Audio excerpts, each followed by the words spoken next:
بدنی کبھی نہیں پھیلائے گا، وہ اپنے ملک کے تحفظ کے لیے دعائیں مانگے گا، وہ اپنے ملک کو برقرار رکھنے کے لیے دعائیں مانگے گا، اور اپنے ملک کی حفاظت کرنے والوں کے لیے دعائیں مانگے گا۔ وہ اپنے ملک کے لیے رات کو اٹھ کر اپنے احکامات پورا کرنے کے لیے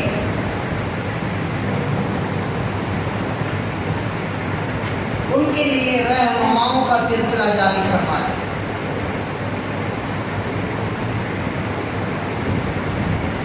انسانوں کے رہنما انبیاء علیہ السلام آتے تھے اور انسانوں کی رہنمائی فرماتے۔ آخر میں ہمارے پیغمبر محمد عربی صلی اللہ علیہ وسلم تشریف لے آئے۔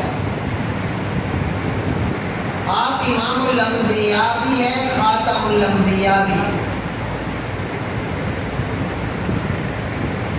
اللہ کے رسول صلی اللہ علیہ وسلم کے سر پر صرف نبوت کا تاج نہیں بلکہ ختم نبوت کا تاج بھی ہے۔ آپ کے بعد کسی نبی نے نہیں آنا، کسی پیغمبر نے، کسی رسول نے نہ آیا ہے، نہ کوئی آئے گا۔ آپ پر نبوت کا سلسلہ بند اور شریعت کا سلسلہ بند، دین احکام مکمل، زندگی گزارنے کا ڈھنگ وہ بھی مکمل، دین پر عمل کیسے کرنا ہے وہ مکمل، احکام الہی کو پورا کیسے کرنا ہے وہ مکمل۔ محمد عربی صلی اللہ علیہ وسلم جیسے آخری پیغمبر ایسے یہ شریعت بھی آخری ہے، دین بھی آخری ہے، قرآن بھی آخری کتاب ہے۔ اس کے بعد نہ کوئی نئی شریعت آنی ہے، نہ کوئی نیا دین ہے، نہ کوئی نئی کتاب آنی ہے۔ بس اللہ جل جلالہ نے ختم کر دیا، دین کو مکمل کر دیا اور اعلان فرما دیا، الیوم اکملت لکم دینکم واتممت علیکم نعمتی ورضیت لکم الاسلام دینا۔ اب دین مکمل ہو گیا، ختم ہو گیا۔ رسول اللہ صلی اللہ علیہ وسلم نے ایک جماعت تیار کی جسے صحابہ کرام کہتے ہیں۔ صحابہ کرام رضوان اللہ تعالیٰ علیہ مجمعین وہ جماعت ہے جس کے بارے میں اللہ کے قرآن نے یہ ارشاد فرمایا۔ اللہ فرماتے اولئک هم المفلحون، اولئک هم الفائزون، یہ فلاح پانے والے، یہ کامیاب لوگ ہیں۔ فرمایا کہ میں ان سے راضی ہوں۔ اللہ کے رسول نے فرمایا فَبِأَيِّهِمْ اقْتَدَيْتُمْ اهْتَدَيْتُمْ، جو میرے کسی صحابی کی اقتداء کرے گا وہ ہدایت کو پہنچ جائے گا، جو میرے کسی صحابی کا انکار کرے گا اور اپنا راستہ ڈھونڈے گا، اپنا دین بنائے گا، اپنے طریقے پر چلے گا، اپنی شریعت بنائے گا، وہ دنیا کے اندر بھی ناکام ہوگا، آخرت کے اندر بھی ناکام ہوگا۔ انسانوں کو اللہ نے بھیجا تو دین پر چلنے کے لیے چھوٹی چھوٹی قربانی دینی ہے۔ انبیاء علیہ السلام نے دین کی خاطر قربانی دی، برداشت کیا۔ وقت کے ایک پیغمبر ہے جن کا نام حضرت حنظلہ علیہ السلام، ایک صحابی رسول تھے، ایک پیغمبر تھے۔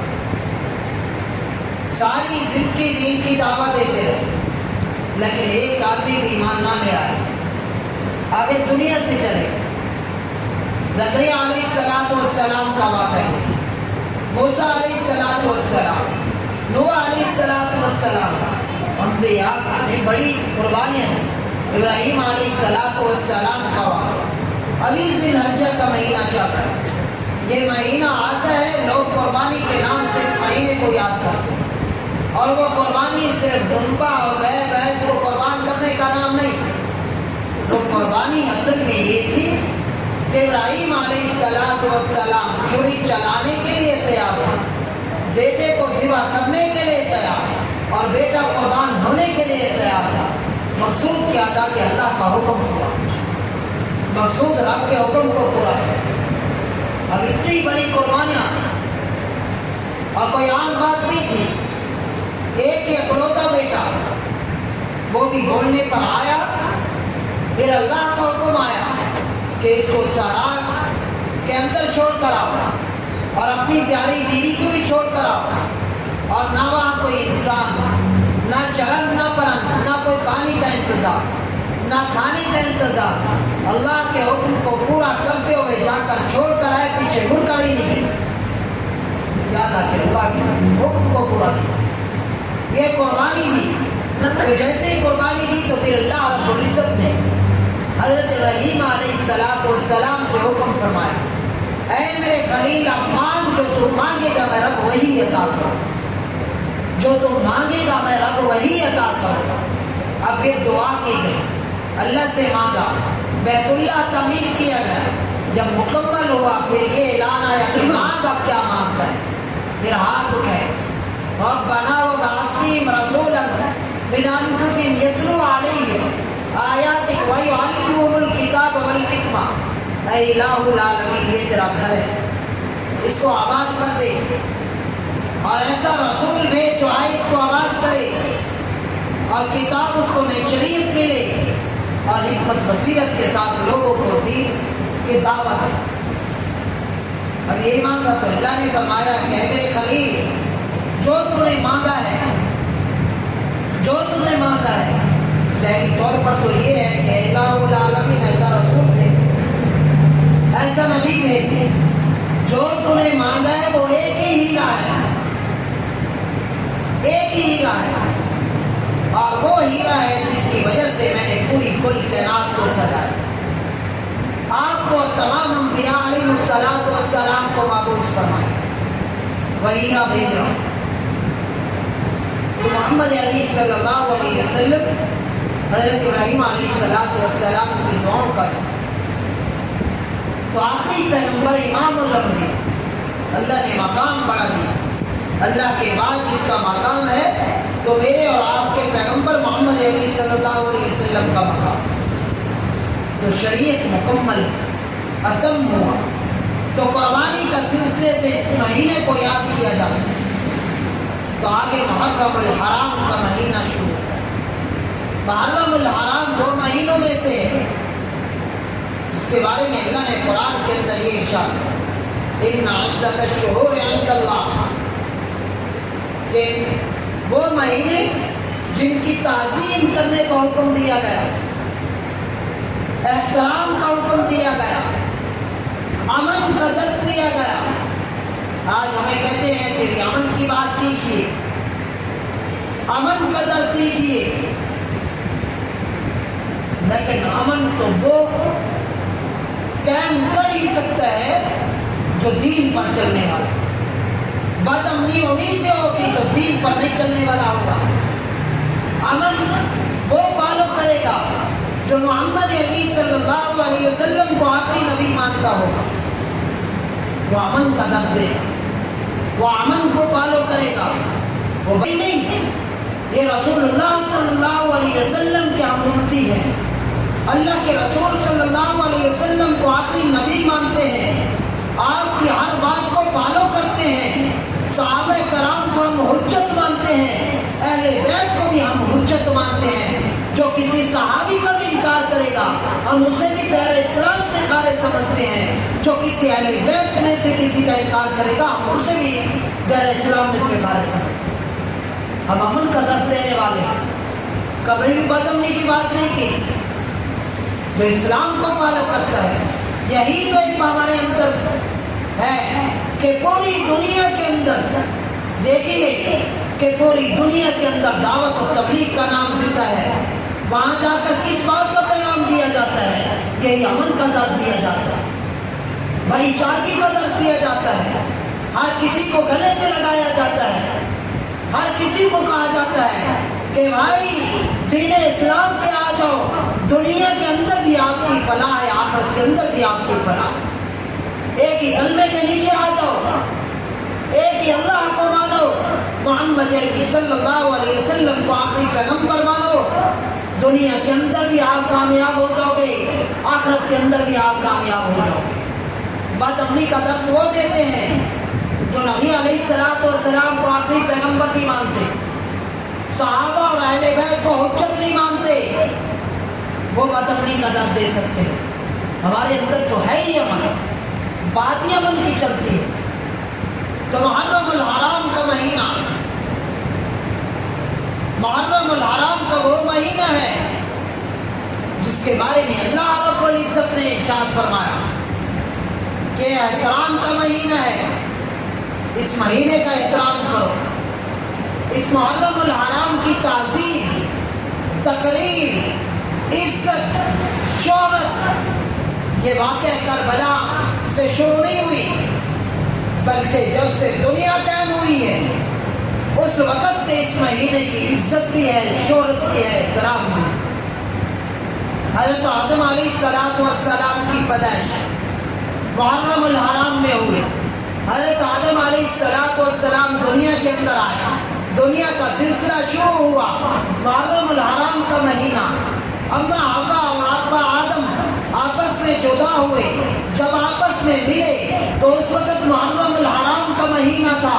جب حضرت آدم علیہ السلام کا پہلا بچہ پیدا ہوا، شیش علیہ السلام، اس وقت بھی محرم الحرام کا مہینہ تھا۔ نوح علیہ السلام کی کشتی جودی پہاڑ کو جا کر ٹکرائی، اس وقت بھی محرم الحرام کا مہینہ تھا۔ یونس علیہ السلام مچھلی کے پیٹ سے باہر آئے، اس وقت بھی محرم الحرام کا مہینہ تھا۔ ابراہیم علیہ السلام کو اللہ رب العزت نے اولاد سے نوازا، محرم الحرام کا مہینہ تھا۔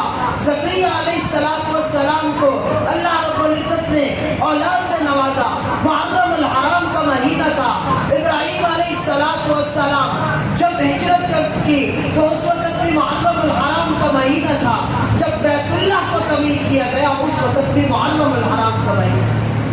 محرم کا احترام تو شروع سے اور نص قطعی سے ثابت ہے۔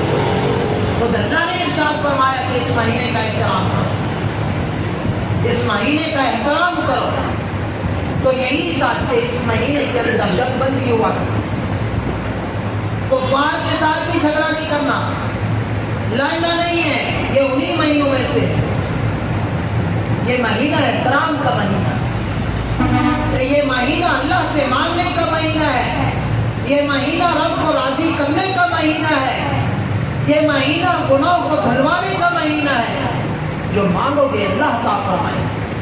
اور اس مہینے کی بڑی ایک عجیب خصوصیت ہے، اس مہینے کے اندر جو آدمی نکاح کرتا ہے، شادی کرتا ہے، اللہ رب العزت اسے نیک صالح مجاہد فی سبیل اللہ اولاد عطا فرماتے ہیں جو اس کے آخرت کا ذریعہ بنتا ہے۔ اس مہینے کے تو بڑے برکات ہیں۔